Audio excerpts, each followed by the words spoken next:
Hey guys, and welcome back for another episode of the Butterfly Effect podcast. My name is Jack, and today I'm doing a solo video because I'm going to be telling you all about my favourite Detroit Become Human chapter.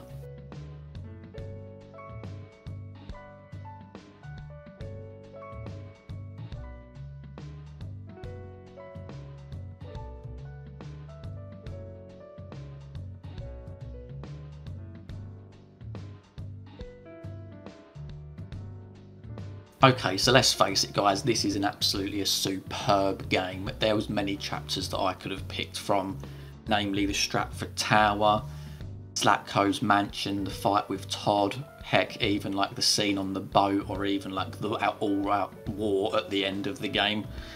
But for me, I don't know why, there's this, I just keep coming back to this chapter, and it's the nest. So what we're going to do is we're going to go through it right now, and I'm just going to give like a little bit of a commentary as to what I really like about it. Okay, so let's go. So first of all, this whole setup I absolutely adore. It looks very grey and moody, and the fact that obviously Hank leaves Connor in the car, he's got a very old-fashioned car which works with Hank's personality, and he nearly gets run down by a futuristic car, which I think was just such a nice touch. And even the little bit of dialogue there is always plastic with you. It just like really emphasises the fact that humans really look down on these androids in this world.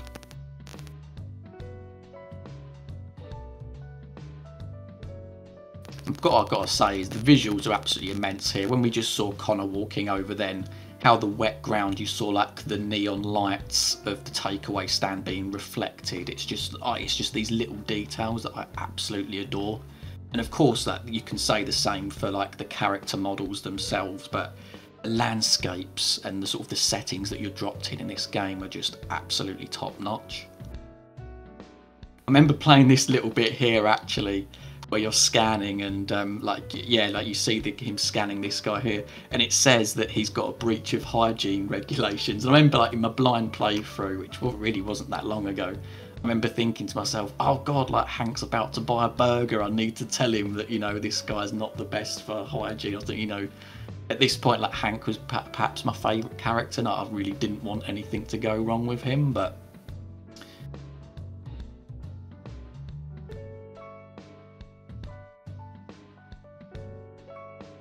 I do love the exchanges between these two as well. I think this scene for me, I think one of the big pulls of this scene is the relationship dynamic between these two. You'll see it play out in a couple of minutes, but like I feel like this is almost the scene where Connor starts to get through to Hank.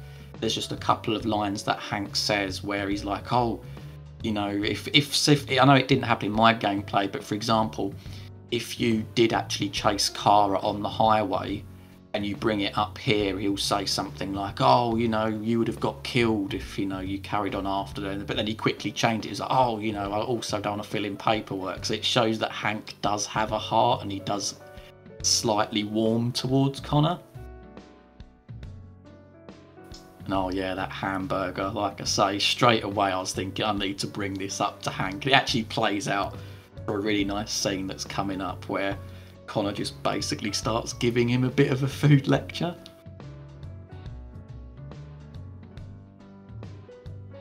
I think with this whole scene as well, like, you know, when we've just seen him talking to that guy who's clearly into like illegal gambling activities, you can see almost like a fall from grace for Hank. Like he's still a lovable character, but he is flawed. We've got this whole background on him that he's very distinguished and a decorated cop. He's got no sort of criminal record, but he does mix with people that, you know, he's arguably meant to be fighting against in society, so that naturally puts sort of a grey blotch on his character, and I think it just makes it for such an interesting watch.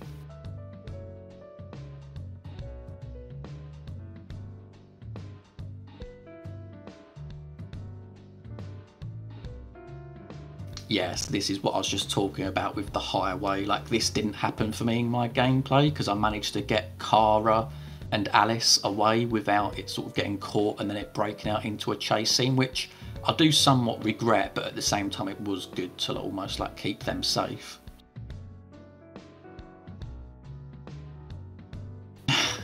Yeah, so this is like great. There's a lot of humour in these early exchanges as well. Another thing that I think just so works, and another reason why I think Connor's my favourite character of the three that you play, but he wouldn't be anything without Hank. I think they just bounce off one another really well, and you've got this whole rookie cop and experienced cop dynamic. And I know in my gameplay it was playing out initially in that way, how he was starting to warm towards Connor, but then because of like some bad choices that I made later on in the game, it almost had a tragic end. But nonetheless, it's still good to see these two characters bouncing off one another at this point. And as you're going to see, like, Hank does start to go quiet, and usually he has an answer for everything. And the fact that Connor like dominates a lot of the dialogue, and he's talking to him about deviants and why he doesn't like deviants and all these various topics, that was the moment for me where I was like, you know what, I think Hank is starting to warm towards this guy.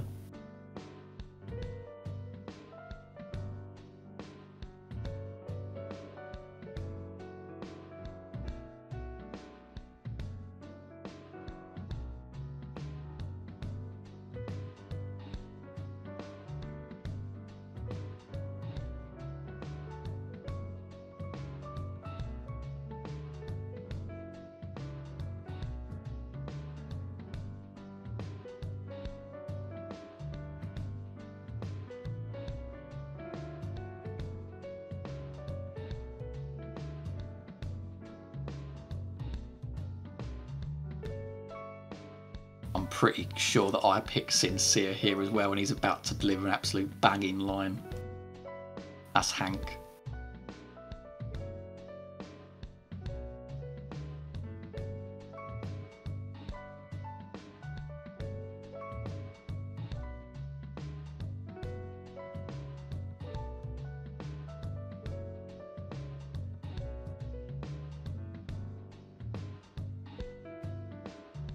You see what I mean? Like, he stays silent, and it's just, I don't know, it almost like is like a power play, or like a Connor sort of like got the discussion. And this is the bit I do like, this bit as well. And the next part is obviously like, this really taps into things that I enjoy, this whole playing detective thing where you're basically going to some apartment to look for a suspected deviant. And again, just like, look at these environments. Look at the lighting is, it's absolutely superb in this game.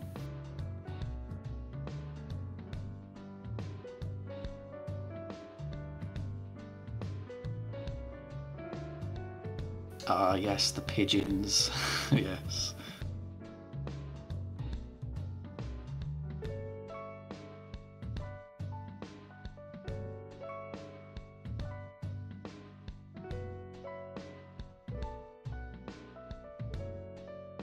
Yeah, I don't know. There's something, because I know like there are other games that I play, sort of like GTA, where you're on the wrong side of the law and you can do what you want. But equally, arguably, I probably prefer to be on the right side of the law. Like, I really enjoy these scenes as Connor playing as the detective.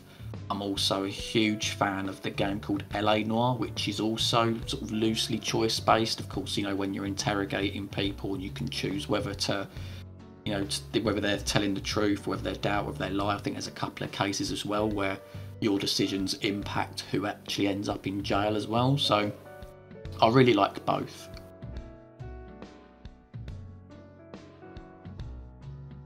And yeah, see, this is the point for me. So like, obviously this game I think come out in 2018, and we just saw a maze on the wall there. And obviously a big thing of HBO's Westworld was the fact that, which obviously has AI as well, and sort of the integration with humans, and the maze represented how once you got to the centre of the maze, that was sort of like the android finding their true self. So when I saw that on the wall, I was thinking, is this game doing something similar? Is it a little bit of an Easter egg? But I just thought that it was such a nice little find for me personally when I was playing this game.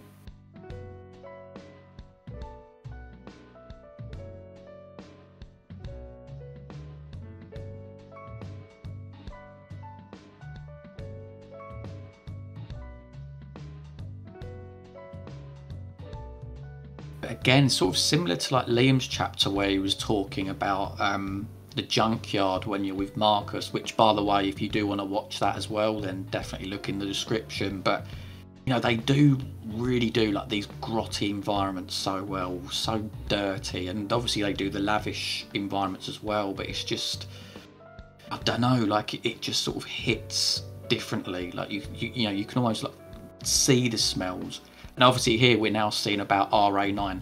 Now to this day, I'm pretty sure I still don't know what this whole RA9 thing is about, because the way my story went, I didn't finish with a lot of answers. So if anyone in the comments does want to let me know what RA9 is, then do let me know. It could be that I have actually heard and I've just got a bad memory, but you know, we'll see.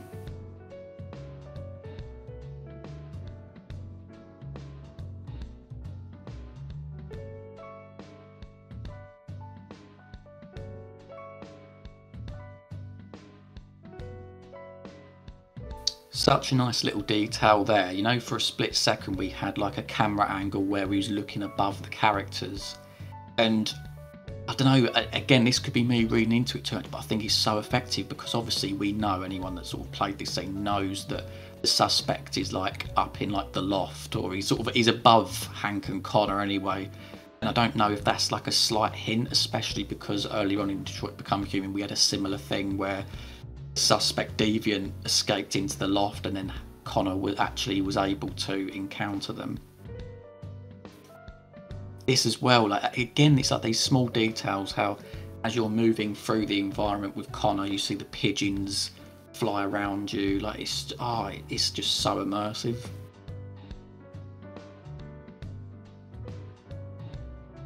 And I'm pretty sure we're about to come up to a sequence soon where, you know, the whole reconstruction element comes into this game. Now, funnily enough, this isn't actually the first time that I've encountered a reconstruction element in a video game. I think the first time was with a game called Agatha Christie's ABC Murders. And actually more recently I've played a game called Alfred Hitchcock's Vertigo. And both of these include the reconstruction element, but I've got to say that Detroit Become Human executes it the best. There are sort of similar things in sort of like moving the analog stick and stuff. I think just visually and the way how you can rotate the camera as well to find a given item that, you know, plays into the whole reconstruction, it's just so effective.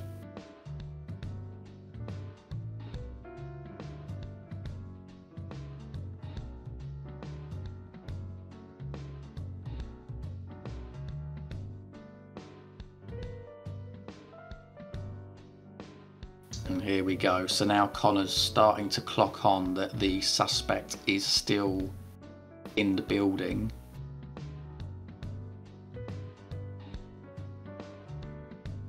And we are going to get ourselves an epic foot chase.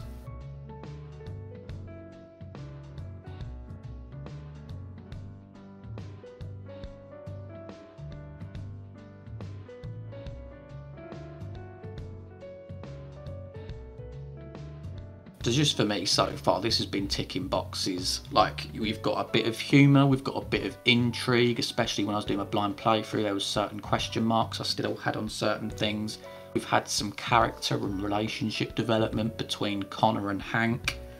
And, you know, as we're now going to see, it's going to really come into this, you know, action sequence, a foot chase. I'm a sucker for a chase sequence. Video games, movies, TV. You know, I love that sort of thing. So when this then happened, I was just sort of, it was one of those moments where I then sat back and thought, wow, like this is such a fantastic game that I'm playing. And of course, you know, you can hear the score now, like it's really intense. And of course, you know, talk about the QTEs, they are difficult, and there's like a little bit, you really do have to pay attention in these sequences because they can pop up anywhere on the screen. And, you know, it's not necessarily guided to you where you should run. So that you've got to be like thinking on the fly as well. And it just adds to that sense of jeopardy that if you don't catch the deviant, and because we know the choices and the the whole world is so sophisticated in this game that there is a possibility you can fail this sequence. So again, I was sort of, I was honing in so much, I was concentrating so much when playing this. And of course, in this short segment as well, we're getting so many different environments. We're going inside and outside. We're running and sliding across rooftops. There's lots of different colours, like there's just so much to take in.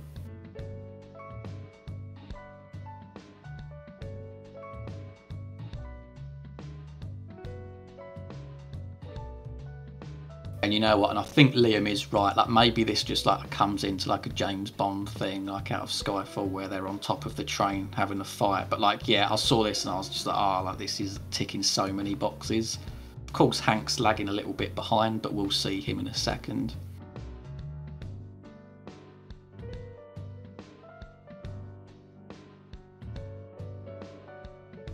But look at the jacket as well, another little detail, like the way the jacket moves while he's running. It's just, do you know what I mean? Like there's no stone unturned in the way Quantic Dream have approached this game. And, as much as I'd like to wish that they brought out games more often, you can't deny that when they do, it's always a treat for the eye, and obviously they deliver like good stories as well. So I really am intrigued as to what they do with Star Wars Eclipse, because I thought that actually one of their strong points is that they do stories by themselves very well. So that the fact they've taken a big sort of franchise on, it's very interesting.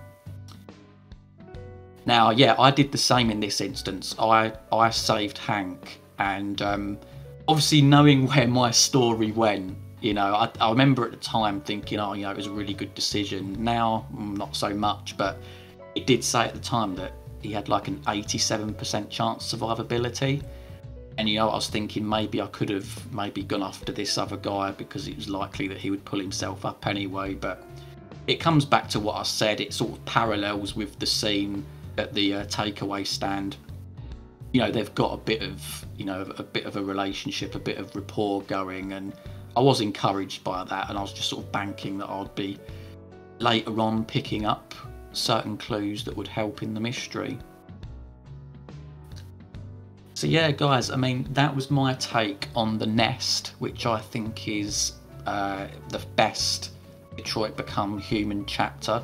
Do let me know what you think on my opinions, what your favourite chapters are, and also as well, like future videos. Like, we don't want to leave Detroit Become Human just yet. It's such a big game, there's so many talking points. So do let us know any video ideas in the comments as well, and we'll be happy to take a look at them. So that's all from me.